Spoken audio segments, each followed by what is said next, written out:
अस्सलामुअलैकुम।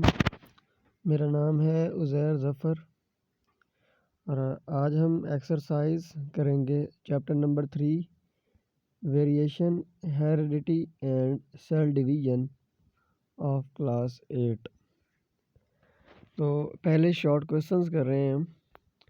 सबसे पहला शॉर्ट क्वेश्चन है, answer the following short question के अंदर what is the primary source of genetic variation. Genes के अंदर जो तब्दीलियाँ पैदा होती हैं, खसूसियात के अंदर जो तब्दीलियाँ पैदा होती हैं, जो वालिदैन से बच्चों में खसूसियात की तब्दीलियाँ आती हैं, उनका बुनियादी सोर्स कौन सा है, उनका बुनियादी ज़रिया कौन सा है। तो इसका आंसर क्या है, the primary source of genetic variation are given below. ये हैं जेनेटिक वेरिएशंस के प्राइमरी सोर्स। सबसे पहला है म्यूटेशन। म्यूटेशन का मतलब भी होता है तब्दील हो जाना, change in sequence of gene. Gene की सीक्वेंस में अगर तब्दीली आ जाए, जैसे एडेनिन के साथ थायमीन मिलती है जीन के अंदर, साइटोसिन के साथ मिलती है गुआनिन। अब अगर एडेनिन की मिकदार बढ़ जाए या थायमीन की मिकदार बढ़ जाए, साइटोसिन की मिकदार कम हो जाए या गुआनिन की मिकदार कम हो जाए, तो इनके इस तरह की जीन की जो सीक्वेंस है उसके चेंज होने से क्या होता है, जेनेटिक वेरिएशन पैदा होती हैं। जीन फ्लो है, transfer of genetic information from one population to another population. जब एक पॉपुलेशन का जीन किसी दूसरी पॉपुलेशन के जीन के साथ मिलता है तो तब भी जेनेटिक वेरिएशंस आती हैं। जेनेटिक कॉम्बिनेशन, जब दो डिफरेंट मेल्स और फीमेल्स के जब जीन्स आपस में मिलते हैं सेक्स और रिप्रोडक्शन के अंदर, तो तब भी क्या होता है, जेनेटिक वेरिएशंस आ सकती हैं। तो इसके 3 पॉइंट्स थे, mutation, gene flow and genetic combination. Next question है question number 2, plants are adapted to their environment, give example. पौधे अपने माहौल के मुताबिक अपने आप को एडजस्ट करते हैं, उसके मुवाफिक अपने आप को कर लेते हैं, इसकी कोई मिसाल दें। तो एवरी ऑर्गेनिज्म, ये आंसर है इसका, every organism adapt themselves according to their environment. हर जानदार जिस माहौल में रह रहा होता है वो उस माहौल के मुताबिक अपने आप को ढाल लेता है। तो plants also adopt their environment in different ways. तो पौधे भी मुख्तलिफ़ तरह से अपने आप को उस तरह ढाल लेते हैं। एग्जाम्पल है कैक्टस। कैक्टस एक ऐसा पौधा होता है जो कि सहरा के अंदर मौजूद होता है। इसका मोटा सा स्टेम होता है, तना होता है, और ऊपर जो पत्ते होते हैं वो पत्ते एक्चुअल फॉर्म नहीं होते बल्कि क्या होते हैं, पत्ते बिल्कुल रिड्यूस होकर कांटे बन जाते हैं। ठीक है, ये देख लें, cactus is a plant of desert. Cactus एक सहरा का पौधा है। It has adaptation to store water, क्योंकि सहरा के अंदर पानी बहुत कम होता है, तो इस पौधे के अंदर एबिलिटी होती है पानी को स्टोर करने की, पानी को महफूज करने की, ताकि जब पानी की बहुत शदीद कमी हो जाए तो उस वक्त उस पानी को वो इस्तेमाल कर सके। Its leaves are modified to spines, उसके पत्ते कांटों में तब्दील हो जाते हैं। And have thick cuticle on the surface, और उसके तने के ऊपर बहुत मोटी सी छाल होती है। और ये मोटी सी छाल क्यों होती है, to reduce loss of water. जितनी मोटी छाल होगी वहाँ से पानी का बाहर निकालना बहुत ज़्यादा मुश्किल हो जाएगा, तो इस तरह पानी क्या रहेगा, पौधे की बॉडी के अंदर ही रहेगा। It has shallow roots that spread close to the surface to quickly absorb rain water. ठीक है, ये इसकी जड़ें बिल्कुल बहुत ज़्यादा नीचे गहरी नहीं जाती बल्कि क्या होती हैं, ज़मीन के अंदर थोड़ी सी सतह तक नीचे जाती हैं और ऊपर ऊपर ही रहती हैं। क्यों, ताकि जैसे ही बारिश वगैरह आती है तो बारिश के पानी को ये जल्दी से जल्दी कलेक्ट कर सकें। ठीक है, क्योंकि पानी बारिश का बहुत नीचे तक तो जाता नहीं है ना, सहरा के अंदर ऊपर तक ही होता है, उसकी सरफेस गीली होती है बस, तो वहाँ से पानी को अब्जॉर्ब करने के लिए ये इस तरह की जड़ें मौजूद होती हैं। तो इस तरह कैक्टस अपने आप को एडजस्ट करता है अपने इन्वायरमेंट के अकॉर्डिंग। नेक्स्ट है question number 3, what is the difference between variation and adaptation. ये बहुत इंपॉर्टेंट क्वेश्चन है, इस टॉप पॉइंट को समझना भी है आपने कि अडाप्टेशन और वेरिएशन के दरमियान में डिफरेंस क्या है। अडाप्टेशन होता है किसी नई चीज़ को अडॉप्ट कर लेना, किसी नई चीज़ को इख्तियार कर लेना। क्यों इख्तियार कर लेना? जिस इन्वायरमेंट में वो जानदार रह रहा है उस इन्वायरमेंट की वो ज़रूरत होती है। उस ज़रूरत को पूरा करने के लिए कोई नई चीज़ को इख्तियार कर लेना, इसे हम कहते हैं अडाप्टेशन। एंड वेरिएशन क्या होता है?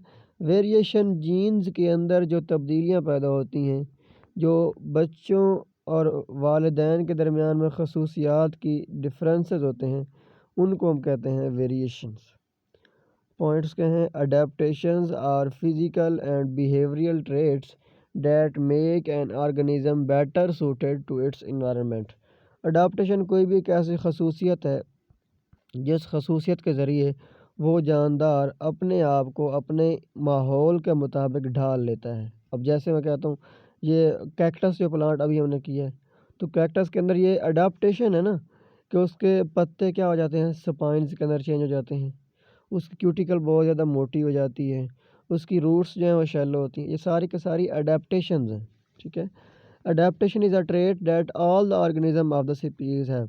एक ही तरह के जितने भी जानदार होंगे उन तमाम जानदारों के अंदर ये आदत मौजूद होती है। इसका मतलब है कि जैसे कैक्टस एक प्लांट है, तो सहरा के अंदर जितने भी पौधे होंगे उन तमाम पौधों के अंदर ये सारी की सारी अडेप्टेशन मौजूद होती हैं, ठीक है। ये सारी की सारी तब्दीलियाँ मौजूद होती हैं। नेक्स्ट है the trait that allow an organism to survive in his environment. वो खसूसियत जो उस जानदार को अपने माहौल के अंदर ठीक से रहने की इजाज़त देती है, वो उसे क्या कहते हैं? अडेप्टेशन कहते हैं। बट वेरिएशन की बात की जाए तो variation comes from random mutation, जो अभी मैंने स्टार्ट में बताया भी था। रैंडम म्यूटेशन से, सेक्सुअल रिप्रोडक्शन से और जीन फ्लो से वेरिएशंस आती हैं। और variations is a genetic change which cause an organism to survive in environment. Variation कहते हैं जीन के अंदर तब्दीली, जीन के अंदर उस खसूसियत की तब्दीली जिसकी वजह से वो अपने माहौल के मुताबिक आराम से ज़िंदगी गुजार सकता है। और एक और पॉइंट भी आप यहाँ पर लिख सकते हैं कि वेरिएशन जो होती है वो वेरिएशन एक ही स्पीशीज़ के डिफरेंट ऑर्गेनिज्म के दरमियान में होती है। कुछ ऑर्गेनिज्म में वेरिएशन होती है, कुछ में नहीं होती। और अडाप्टेशन तमाम ऑर्गेनिज्म के अंदर होती है। जैसे मैं मिसाल देता हूँ आपको, जैसे मैंने मिसाल दी आपको, जो कैक्टस प्लांट है, तो उसके जितने भी पौधे हैं सहरा के अंदर, उन तमाम के अंदर पत्ते कांटों के अंदर तब्दील हो गए। उसकी जितनी भी जड़ें थी वो सारी की सारी शैलो रूट्स हैं, ठीक है। उसकी क्यूटिकल मोटी होती है, थिक होती है। लेकिन वेरिएशन क्या होता है? अब एक ही बाप के बेटे होते हैं, 5 बेटे हैं मिसाल के तौर पर, 2 ज़हीन हैं, 3 बिल्कुल डल हैं। अब ये क्या है? वेरिएशंस आया है। कुछ बच्चे क्या हैं? ज़हीन हैं, कुछ बच्चे क्या हैं? डल हैं, कुछ बच्चे क्या हैं? एवरेज हैं। ये क्या है? वेरिएशंस है। अब एक ही ऑर्गेनिज्म है, एक ही बाप है, उसके सारे के सारे बेटे हैं। कुछ क्या हैं? अच्छे इंटेलिजेंट हैं, कुछ क्या है? इंटेलिजेंट कम है। ये है वेरिएशन, जेनेटिक वेरिएशन, ठीक है। नेक्स्ट पॉइंट है question number 4, what is a gene? Gene क्या होता है? The basic structural and functional unit of heredity. विरासत का सबसे जो बुनियादी जुज़ होता है उसे हम कहते हैं जीन। जीन के पास खसूसियात होती हैं। किस चीज़ की खसूसियात होती हैं? एक मॉलिक्यूल को बनाने की। मॉलिक्यूल कौन सा है? प्रोटीन। जीन बनाती है प्रोटीन। जीन के अंदर जिस तरह की हिदायत होंगी, जिस तरह की इंस्ट्रक्शन होंगी, वो उसी की तरह का क्या बनाएगा? प्रोटीन बनाएगा। The basic structural and functional unit of heredity is called gene. It acts as an instruction to make molecule called protein for specific purpose. Question number 5 है डिफाइन हेरिडिटी।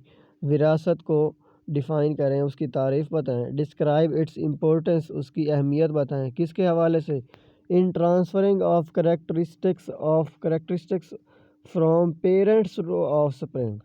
विरासत के बारे में बताएं और उसकी अहमियत बताएं इस लिहाज से कि बच्चों के अंदर वालिदैन से खसूसियात कैसे आती हैं। तो transmission of characteristics from parents to offspring is called heredity.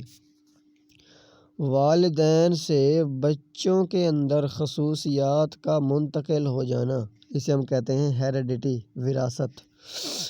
The process of heredity is a reason behind similarity in parents and offspring characteristics. अब बच्चों और वालिदैन के अंदर जो खसूसियात की ममासलत होती है, जो एक जैसी खसूसियात होती हैं, उनके पीछे जो मेन रीज़न होती है वो मेन रीज़न यही होती है हेरिडिटी, क्योंकि सारी की सारी खसूसियात मोस्टली कहाँ से आती हैं, वालिदैन से आती हैं। Offspring characteristics comes from both parents. बच्चों के अंदर खसूसियात दोनों से आती हैं, माँ से भी आती हैं, बाप से भी आती हैं। So it resemble mostly with his parents. तो मोस्टली आम तौर पर अक्सर तौर पर क्या होता है, वो अपने वालिदैन के साथ मिलता जुलता होता है। Some genetic variations also occur. कुछ जेनेटिक के अंदर तब्दीलियाँ भी पैदा होती हैं, due to which offspring can survive in their environment better than their parents. कुछ बच्चों के अंदर ऐसी आ जाती हैं जेनेटिक वेरिएशंस भी, जिनकी वजह से वो अपने इन्वायरमेंट के अंदर या आने वाले वक्त के हिसाब से अपने आप को वो ढाल सकते हैं। ये पॉइंट था आपका क्वेश्चन नंबर 5 का। क्वेश्चन नंबर 6 है, differentiate between mitosis and meiosis. बिल्कुल मैंने जस्ट 3 पॉइंट्स ही लिखे हैं, और भी हो सकते हैं, लेकिन जस्ट शॉर्ट क्वेश्चन है तो आप 3 पॉइंट्स ही लिख देंगे। माइटोसिस क्या होता है? माइटोसिस और मियोसिस दोनों ही सेल डिवीजन की टाइप्स हैं। माइटोसिस की डेफिनेशन है the type of cell division, cell तकसीम की वो किस्म इन विच जिसके अंदर parent cell divide into 2 daughter cell, जिसके अंदर एक सेल 2 सेल के अंदर तकसीम हो जाता है। मतलब एक सेल से 2 सेल बन जाते हैं एक सेल डिवीजन के अंदर, उसे हम कहते हैं माइटोसिस। और मियोसिस क्या होता है? The type of cell division, cell तकसीम की वो किस्म इन विच जिसके अंदर parent cell divide into missing है यहाँ पर, इनटू 4 डॉटर सेल्स होगा। कितना होगा? The type of cell division in which parent cell divide into 4 daughter cell. मैं अभी नोट कर देता हूँ यहाँ पर, 4 डॉटर सेल्स। ठीक है, 4 डॉटर सेल्स। नेक्स्ट है the number of chromosomes remain same in parent and daughter cell. Mitosis के अंदर वालिदैन वाला जो सेल है, जिस सेल ने तकसीम होना है, उस सेल के अंदर क्रोमोसोम की तादाद और नए बनने वाले सेल के अंदर क्रोमोसोम की तादाद एक जैसी होती है। जैसे मैं कहता हूँ, अगर ह्यूमन सेल की बात की जाए तो उसके अंदर जब माइटोसिस होगी तो ह्यूमन सेल के अंदर 46 क्रोमोसोम्स होते हैं। तो जब माइटोसिस होगी, 2 सेल्स बनेंगे, तो दोनों सेल्स के अंदर 46 क्रोमोसोम्स ही होंगे। But in case of meiosis the number of chromosomes reduce to half in daughter cell. इसके अंदर जो नए सेल बनते हैं उनके अंदर क्रोमोसोम की तादाद आधी रह जाती है। जैसे हम इंसान के सेल की बात करें तो मियोसिस के अंदर क्या होगा? मियोसिस के अंदर जो सेल बनेगा, पहले वाला सेल के अगर अंदर 46 क्रोमोसोम हैं, तो नेक्स्ट जो उससे 4 सेल बनेंगे, उन चारों सेल के अंदर क्रोमोसोम की तादाद हाफ होगी। 46 क्रोमोसोम थे, उसका हाफ कितना हो जाएगा? 23 क्रोमोसोम हर सेल के अंदर मौजूद होंगे। नेक्स्ट पॉइंट है mitosis occur in somatic cells. Mitosis कहाँ पे होती है? कौन से सेल्स के अंदर होती है? सोमैटिक सेल्स कहते हैं ऐसे सेल्स जो रिप्रोडक्शन के अंदर हिस्सा नहीं लेते। ऐसे सेल्स जो हमारे पूरे जिस्म को बनाते हैं उन्हें हम कहते हैं सोमैटिक सेल्स। तो सोमैटिक सेल्स के अंदर कौन सी डिवीजन होती है? तो वो होती है mitosis. And meiosis occur in germ cell. Germ cell कहते हैं वो सेल्स जिन्होंने गैमीट्स बनाने होते हैं, जिन्होंने मेल और फीमेल का गैमीट्स, स्पर्म और एग बनाना होता है, उन्हें हम क्या कहते हैं? जर्म सेल कहते हैं। उन सेल्स के अंदर कौन सी डिवीजन होती है? तो वो होती है मियोसिस। नेक्स्ट है what is the structure of DNA. DNA का स्ट्रक्चर कैसा होता है? तो ये टॉपिक भी है आपका वाटसन एंड क्रिक मॉडल, तो उसके अकॉर्डिंग बिल्कुल शॉर्ट सा पॉइंट अगर देखा जाए तो वो ये होगा, DNA is a hereditary material. DNA एक विरासती मटेरियल है। It is a double helical structure. इसके अंदर ऐसा मतलब कि 2 धागे होते हैं। 2 धागे किस तरह होते हैं? Which contain 4 nucleotide. 2 धागे आपस में जुड़े हुए होते हैं, आपस में ओवरलैप करके फिर रहे होते हैं। अगर मैं आपको स्ट्रक्चर ड्रा करने की कोशिश करूँ यहाँ पर, तो यहाँ पर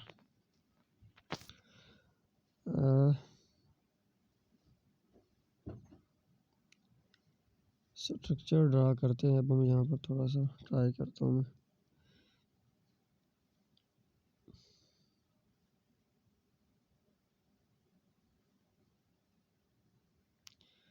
स्ट्रक्चर ड्रा नहीं हो रहा फ़िलहाल तो।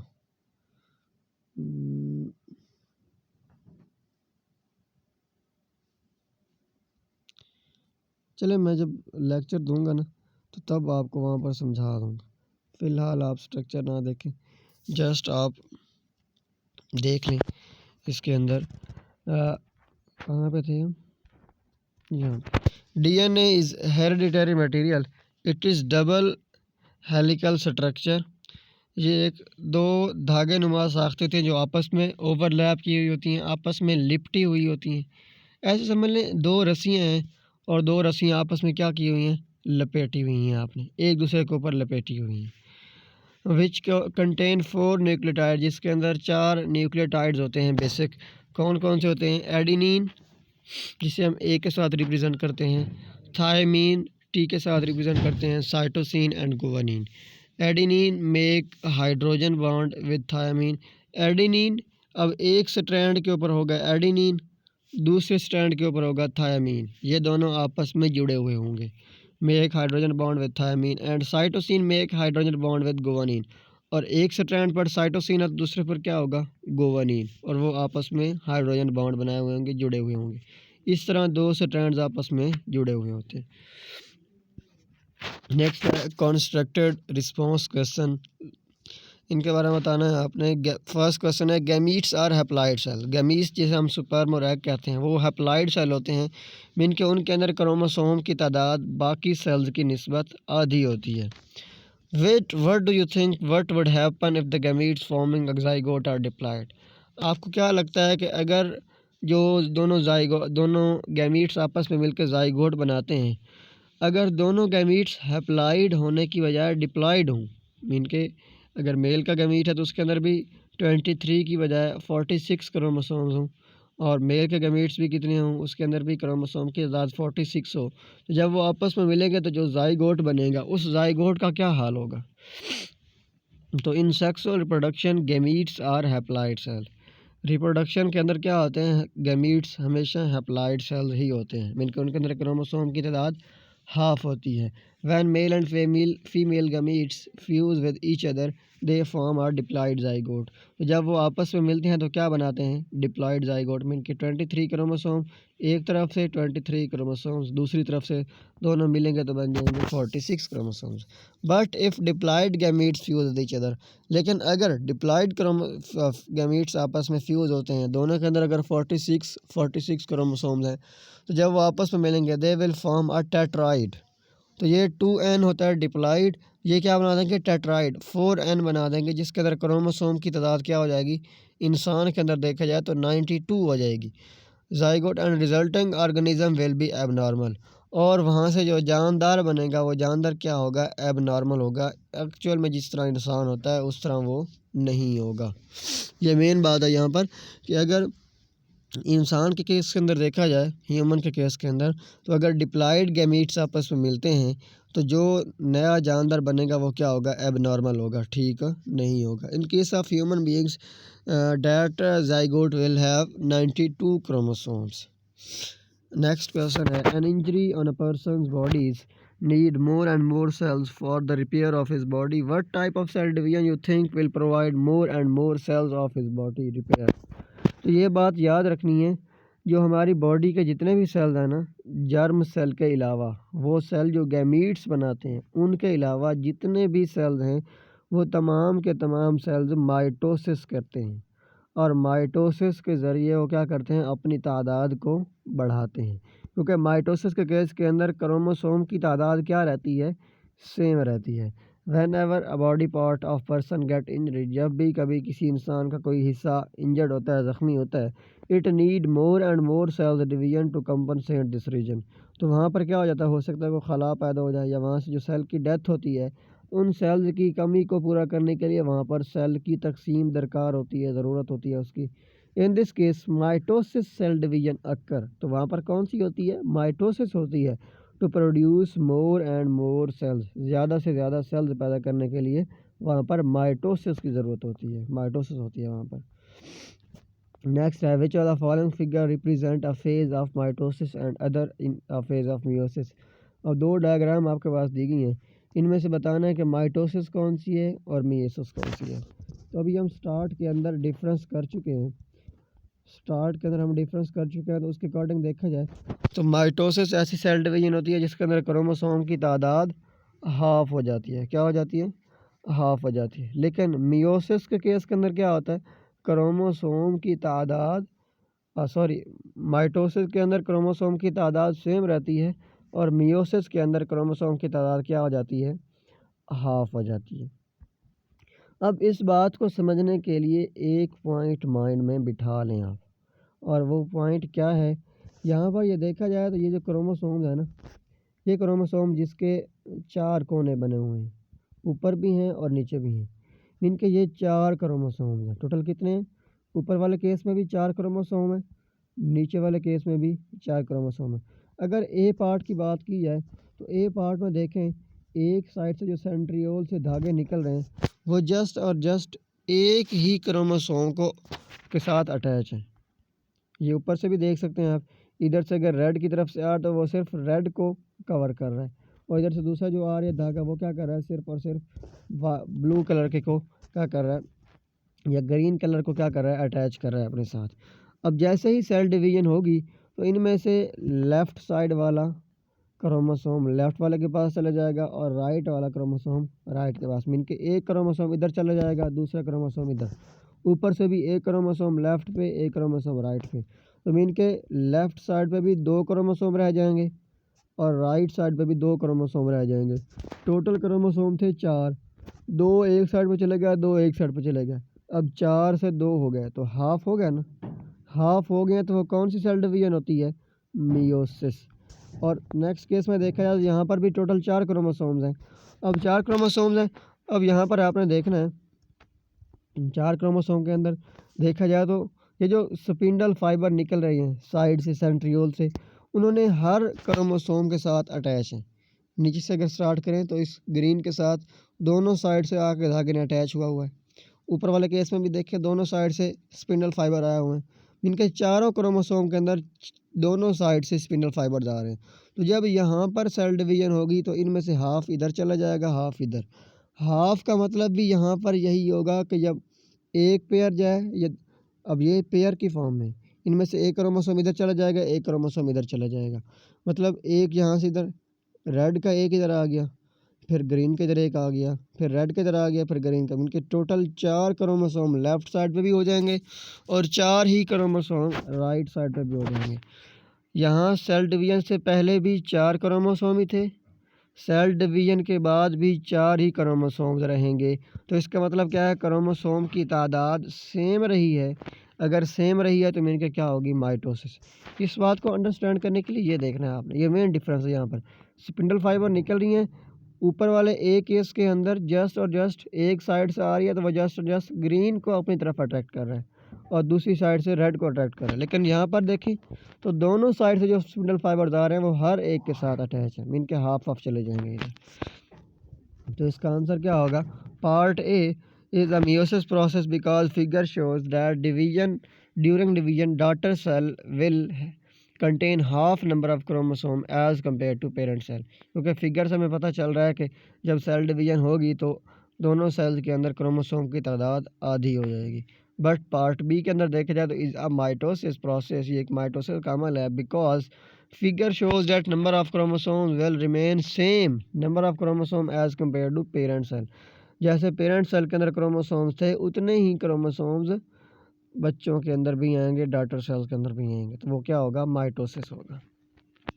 नेक्स्ट है investigate how are fish adapted to the environment. मछलियाँ क्योंकि पानी में रहती हैं तो वो अपने माहौल के मुताबिक अपने आप को कैसे एडजस्ट करती हैं। Fish adopt themselves in their environment in many ways. मुख्तलिफ तरह से वो अपने आप को अडॉप्ट करती हैं। Fish has streamline body to move in water easily.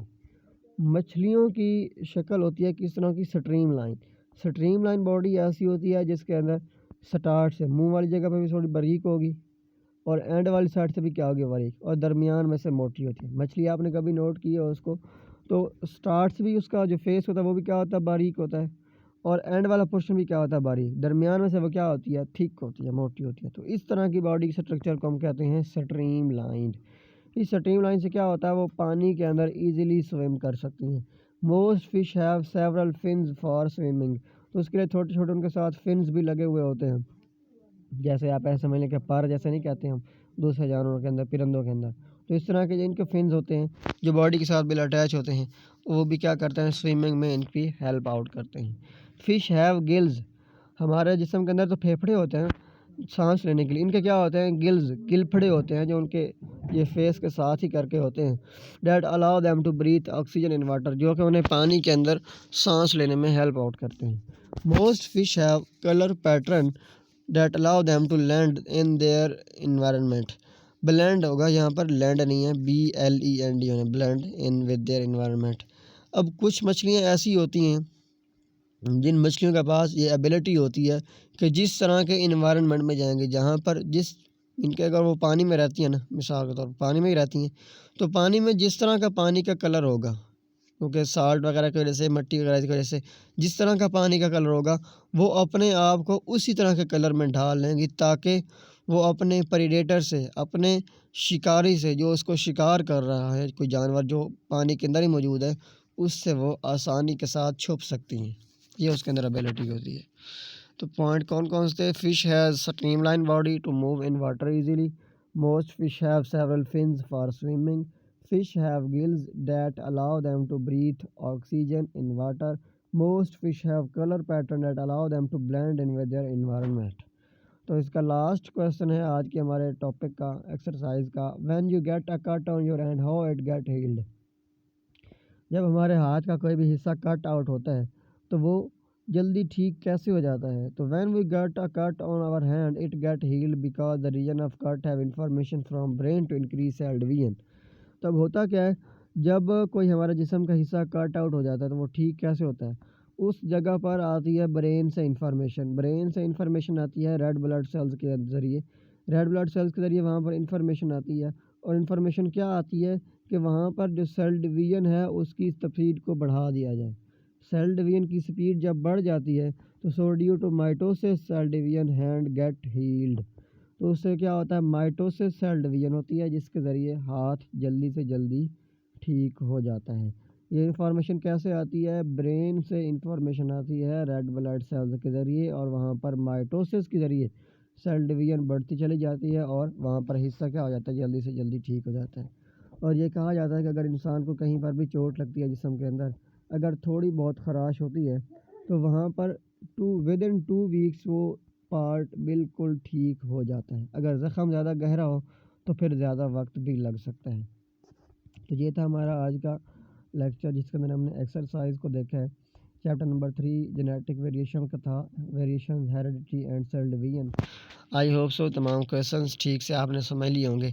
बाकी MCQs मैं आपको नेक्स्ट वीडियो के अंदर बता दूंगा। तब तक के लिए अल्लाह हाफिज़।